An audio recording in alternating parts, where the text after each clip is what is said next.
So today we're talking about revisions. We have a guest speaker today, i.e. Joe Holiday, who's going to be talking to us about Everly's revisions and how they're managing the Everly revision 1. And then we're going to sort of talk about some of the elements within the advancements within Revit so that we can be better at tracking revisions. So, Joe, you want to take it away? Sure. You guys hear me? Cool. Let me share real quick. Awesome. So I want to start out by saying it for those that haven't put sets together in CAD and had to deal with AutoCAD revisions. It's hard to understand how many benefits are kind of built into Revit to handle multiple revisions. It is certainly not as big of a headache and a time suck as AutoCAD revisions. So I'll start out just walking everyone through where to go for revisions. I hate that share thing. It's like always right in the way. So there's a little bit of confusion starting out with it. So typically things that have to do with the model, where you're managing things in the model or in the Manage tab. Um, Revisions are a little bit different. So to do that, you'll go to the View tab actually. I think there's a little bit of an echo going on also. There we go.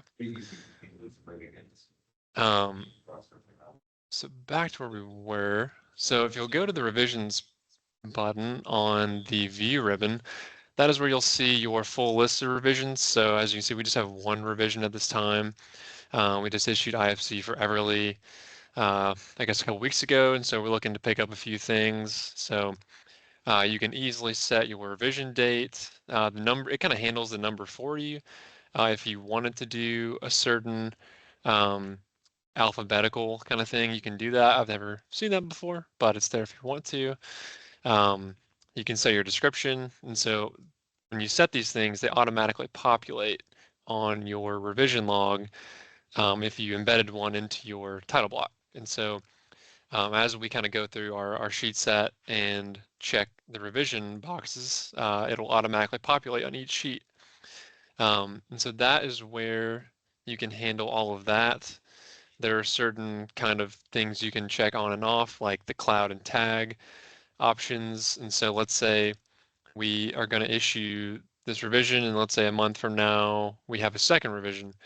And so this show parameter is really powerful because you can turn off the clouds and the tags associated with the revision if you want to, or you can just show just the tag. Like if you want to hide the cloud from a previous revision, you can do that, or if you want to leave them all on, you can do that as well.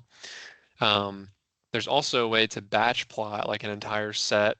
If you have a just comprehensive revision, you can do that per project, so it'll do it to every single sheet in the set, or you can do it per sheet, which is what we're doing in our case. Um, but it's super fun to draw a cloud. You just go to the annotate tab, which is typically where you'll do a lot of your drawing anyway. Um, when you click on it to start it, it's going to ask you which revision you're going to want it tied to. Um, we just have one in this project, so this is the only one that you can do. Um, and so it's as simple as that. And you just draw your shape. You can also tag them if you want to tag them. You just do it just like any other tag. And you can adjust them if you like. You can also adjust the arc length of the cloud parametrically by going to the view tab again, back to that schedule, and adjusting the arc length. So if you want to do like an eighth or something, you can just automatically adjust all of them in an instance. So pretty cool. Um, what else could we cover on this? One thing Kurt has been showing me about that I think is super cool is the revision schedule. We've been talking about there are some additional updates to 2025 that have a little more functionality that we'll maybe get into in the coming year or two as we kind of transition. But Scheduling revisions can be super helpful to kind of go through a sheet set, especially if you filter out the sheets you're not issuing in a certain revision, so you can quickly kind of look at these things and adjust them as you need. So that can be super helpful as well. But I mean, I think that's pretty much it. It's pretty simple, um, pretty intuitive, but yeah. Um, I guess the last thing you need to do, and the last thing to cover here is if you're on a sheet, if you want to make sure something is in the sheet list with its revision information, you just click on that revisions on sheet button and it'll pull up this box. And if you want it to show up in a revision, you just check or uncheck. And yeah, I think that's pretty much it. It's pretty simple. Thanks, Joe. Yeah. Um, if you don't mind, I will share what we're talking about in 25, so that way we can talk about sort of the advancements that. So one of the things that 23 fails to do is actually give us a schedule of what all these clouds are. Um, so you can see here, there's a cloud that's there. It is tagged. It is not tagged at the moment, but I can easily add a tag with the TG function. Um, and then, but the thing that is cool is that then this has properties to it, which is the whole benefit of BIM, is that we can add information to the line. So we don't just think, what's the line for? So in this case, I'm not exactly sure, but I believe that's we adjusted the trash enclosure. And so I can type this in to the comments of this, and then I can come to a revision cloud schedule and see that I have an understanding of the comments per cloud for the revision one, which is really valuable because then I can create multiple schedules of each revision, revision 2, ASI 2, ASI 3, and then each cloud can identify what changed in that specific location, which is really helpful when we're creating the ASI document and you're trying to understand, like, hey, it's been 2 weeks of working on an ASI and I don't remember exactly everything that changed, but I have to create the Word document that goes along with the drawings to identify what all changed so that we can identify them. And so this whole management of how it is tracked and how you comment on it and being able to assign a mark to it allows us to better quantify what those are.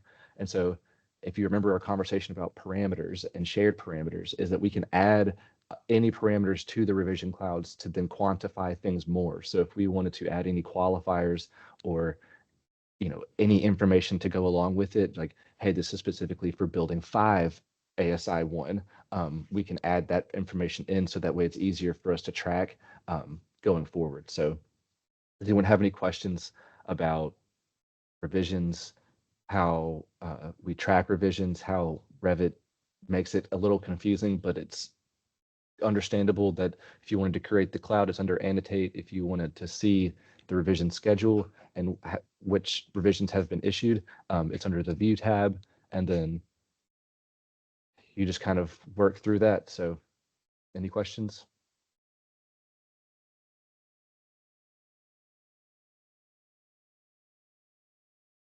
All right. Well, I hope everyone has a great Monday, and I will see y'all at 10 o'clock. Hey, Kurt. Sorry, late one. Sorry.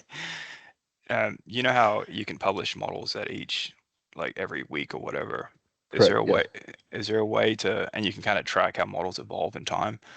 Mhm. Does it do the same thing for revisions? Like, can you go on BIM 360 and like hit an issuance, and then like it will have like a model saved in time, or does Revit Mhm. not do that? I mean, we could do that. Essentially, with the way we ideally archive models is that after the IFC has been issued, then we have just saved So you publish it. a published model of that, and then we'd be able to track it from there. Revit doesn't do a great at being able to understand, like, identifying what changed with each publishing, but we have Yeah. that's where this helps with understanding what did we change with that. So I think it's really interesting as we do a lot of work to build it up, and then it's really when we start changing it is when we start documenting what changed. And this is how Revit does that. I wish Okay. that there would be a better way that we could identify, like, how a project evolves, but it's tedious to kind of keep everyone like, well, I changed this wall and I changed this wall as you're changing it. So Okay. So just if like you have every a time we hit a revision or issue a set out to like an IFC set, for example, we should be publishing, right? It's a rule of yes, thumb. Okay. yeah. Perfect. Thanks, man. Mm-hmm. Any other questions? All right, see y'all at 10. Thanks, Herb. Yep.